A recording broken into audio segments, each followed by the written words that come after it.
Good morning students. तो देखो आज का जो हमारा टॉपिक है वो क्या है कि किसी लंबी परिनलिका के स्वप्रेरक का सूत्र। ठीक है, सबसे पहले मैंने आपको बताया था कि परिनलिका मैंने ऐसे बनाई थी और मैं जो उसका चुंबकीय क्षेत्र का फॉर्मूला आया था वो बी बराबर क्या आया था हमारा म्यू नॉट एन आई। ठीक है, और इसी के क्या है हम उसी बेस पर आज क्या है इसी का फॉर्मूला कहना फॉर्मूले की उत्पत्ति करेंगे। तो सबसे पहले हम मानते हैं कि माना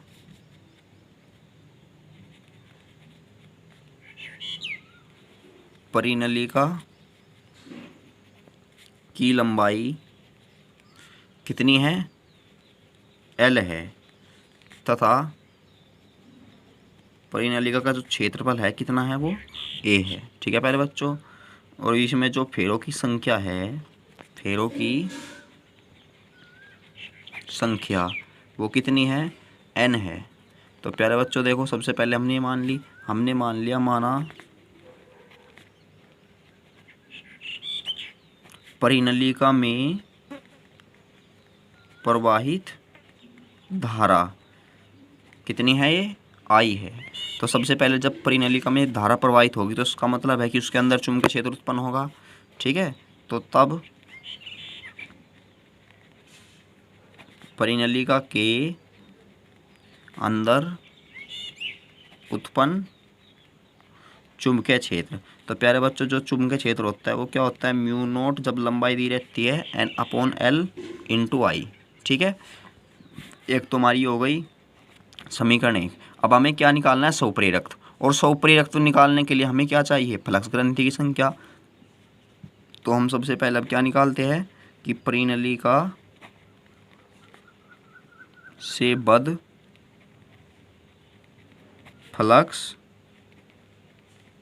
ग्रंथियों की संख्या। अब परिनलिका से बद्ध जो हमारी फ्लक्स ग्रंथियों की संख्या होती है वो क्या होती है, एन फाइव बताई थी मैंने। ठीक है, तो एन फाइव बराबर कितना होगा, एन बी ए। तो यहाँ से जो एन फाइव की वैल्यू आई, क्योंकि फाइव बराबर क्या होता है, बी ए होता है हमारा। ठीक है, अब ये जो हमारी फाइव है, फाइव की वैल्यू क्या है हमारी, देखो फाइव बराबर ये होगा हमारा, और जो बी की वैल्यू आई है कितनी आई है हमारी, एन तो जो होगा तो mu naught N upon L into I, और इंटू में कितना है हमारे पास, इंटू में है हमारे पास ए। ठीक है प्यारे बच्चों, तो यहाँ से जो हमारी एन फाइव की वैल्यू आएगी, जब हम इसको लिख देते हैं ये आएगी म्यू नोट एन स्क्वायर आई ए अपॉन एल। ठीक है, अब ये बताओ परिभाषा के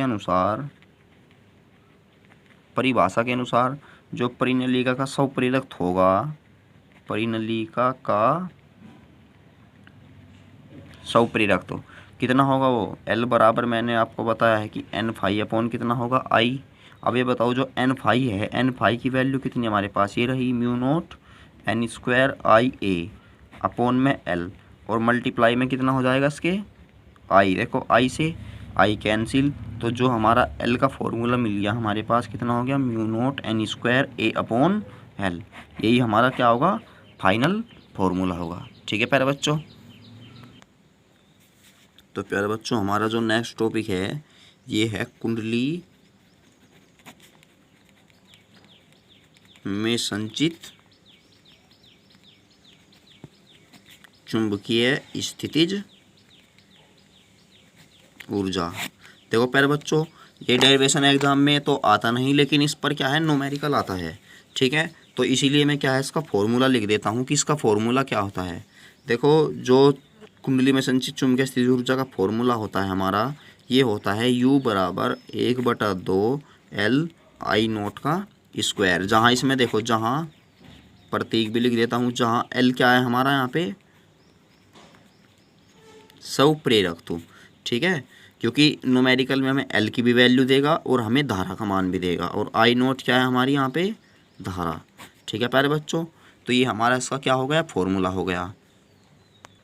तो इसके बाद में चलते हैं हम, देखो फॉर्मूला या नोट कर लेना और ये भी नोट कर लेना। इस पर क्या है, इस पर ज़्यादातर एग्जाम में न्यूमेरिकल पूछ लेता है इस चैप्टर में से। ठीक है, तो अगला देखो हमारा टॉपिक क्या है, प्रेरकों का संयोजन। प्रेरकों का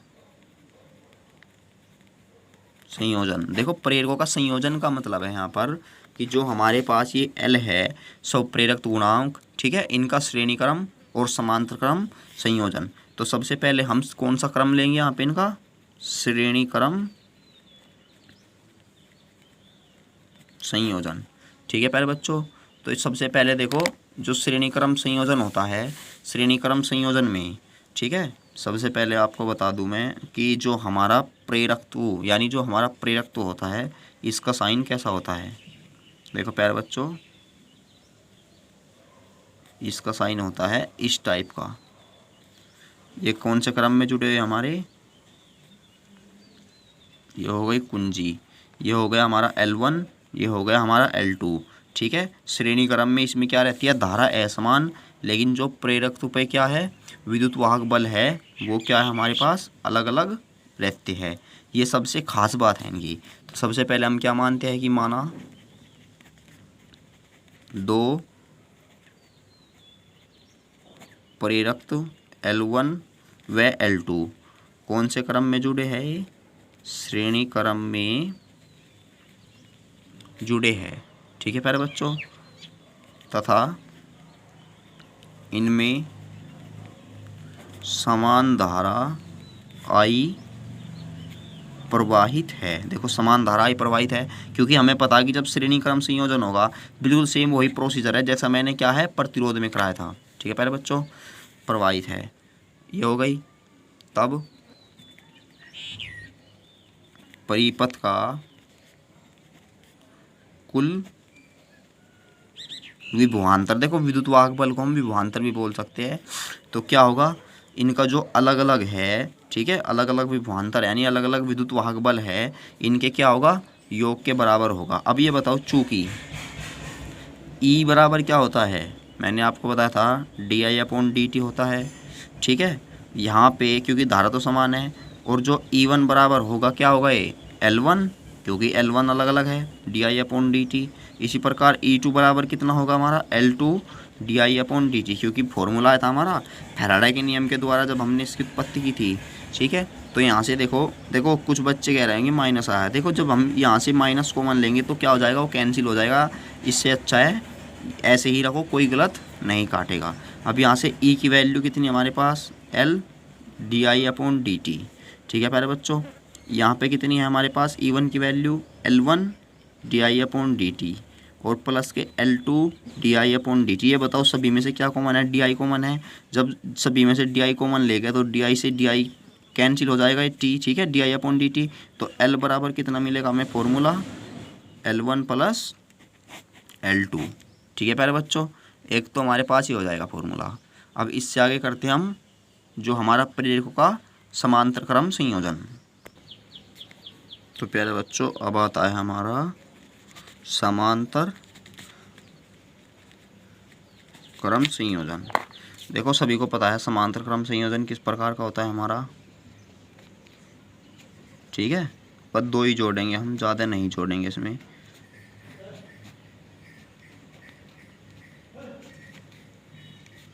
ये L1 हो गया, ये L2। इनमें क्या है, धारा डिफरेंट प्रवाहित होगी। ठीक है, लेकिन इनका जो विद्युत वाहक बल है वो क्या होगा, दोनों में समान होगा, बिल्कुल सेम वही है जैसे कि हमारा प्रतिरोधों में था। ठीक है प्यारे बच्चों, तो सबसे पहले हम यहाँ से क्या करते हैं, कुछ नहीं लिखेंगे, यहाँ पे लिखेंगे हम चित्र से। ठीक है, परिपथ की कुल धारा। अब ये बताओ परिपथ की कुल धारा कितनी होगी, I1 प्लस I2। अभी हमें पता है कि देखो I1 प्लस I2 कर दिया हमने। यदि मैं इसका क्या कर दूँ, समाकलन कर दूँ t के सापेक्ष, तो DI/ कितना होगा, dt। इधर क्या है, I1 है, तो ये क्या होगा, DI/1/dt। इधर क्या है, DI2/dt। ठीक है, यानी हमने इसका अवकलन कर दिया इसके t के सापेक्ष। देखो लिख ही देता हूँ मैं कि t के सापेक्ष अवकलन करने पर तो हमें प्राप्त हो गई। अब ये बताओ, जब हमने t के सापेक्ष अवकलन कर दिया, चूँकि E बराबर होता है हमारा L इंटू DI/dt, तो यहाँ से बताओ कि DI/dt बराबर कितना मिलेगा हमें, E/L। इसी प्रकार DI1/dt बराबर कितना मिलेगा, क्योंकि ये बताओ कि जो E बराबर होता है वो L इंटू DI/dt होता है, तो हम DI/dt केवल ये भी तो लिख सकते हैं। तो DI1/dt क्या होगा, E/L1।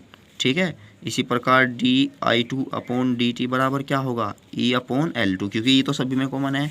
तो हमने मान ली समीकरण 1।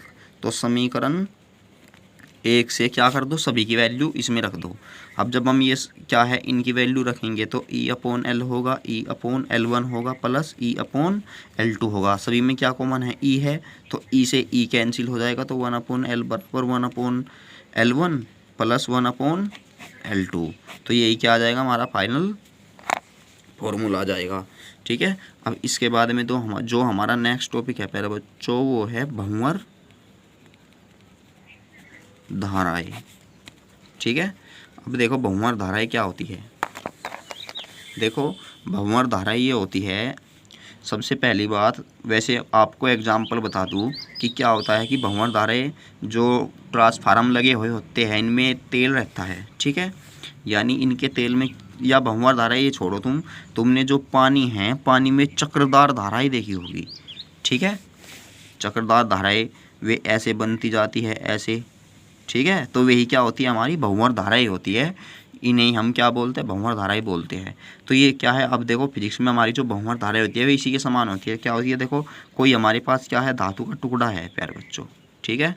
धातु का टुकड़ा है, और क्या है कि जब हम धातु के टुकड़े से गुजरने वाले फ्लक्स में परिवर्तन करते हैं तो क्या होता है, फ्लक्स में परिवर्तन करने से इसके अंदर प्रेरित धाराएं उत्पन्न हो जाती है।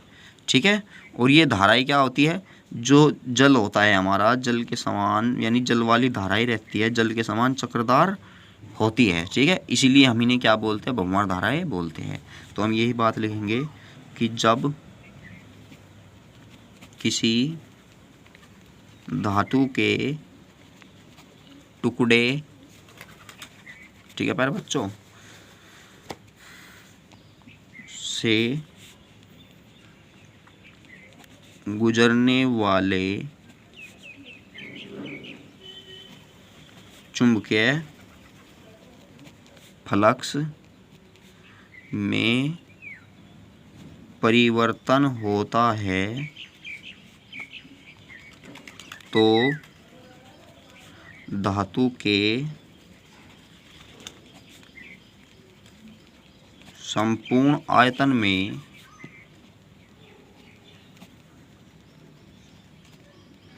प्रेरित धाराएं उत्पन्न हो जाती है। ठीक है प्यारे बच्चों।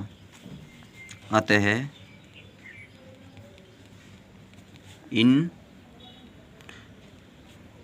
ये हो गई प्रेरित धारा उत्पन्न हो जाती है। चलो एक लाइन और लिख देता हूँ, अतः तुम बाद में लिखना, उत्पन्न हो जाती है, जिससे आपको क्या है याद रहे, उत्पन्न हो जाती है। और ये धाराएं क्या होता है कि जो जल में उत्पन्न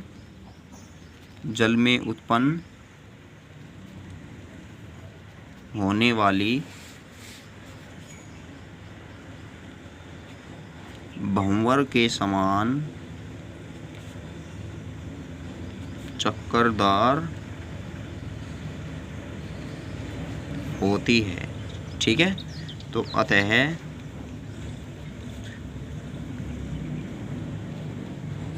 इन धाराओं को भंवर धाराएं कहते हैं। ठीक है प्यारे बच्चों, ये हमारी भंवर धाराएं की क्या है, डेफिनेशन हो गई। अब सबसे पहले हम क्या करते हैं, अब इनके उपयोग करते हैं कि इनका उपयोग किस में किया जाता है। देखो इनका जो उपयोग किया जाता है, सबसे पहला है प्रेरक भट्टी। देखो प्रेरक भट्टी में इनका जो प्रयोग है वो क्या होता है, मैं आपको वैसे ही बता देता हूँ, लिखना चाहे तो लिख लेना। प्रेरक भट्टी में धातु के टुकड़े को पिघलाने के लिए इनका प्रयोग किया जाता है। ठीक है प्यारे बच्चों। अब जो दूसरा है हमारा, दूसरा पॉइंट है हमारा रुद्र दोलन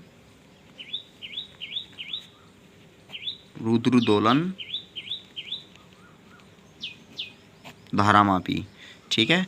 यानी रुद्र दोलन धारामापी में भी क्या है, भंवर धाराओं का प्रयोग किया जाता है। ठीक है। अब इसके बाद है हमारा तीसरा पॉइंट है स्पीडोमीटर।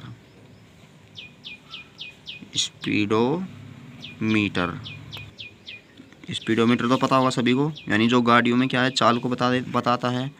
ठीक है। अब एक पॉइंट है हमारा चौथा, ये है विद्युत ब्रेक।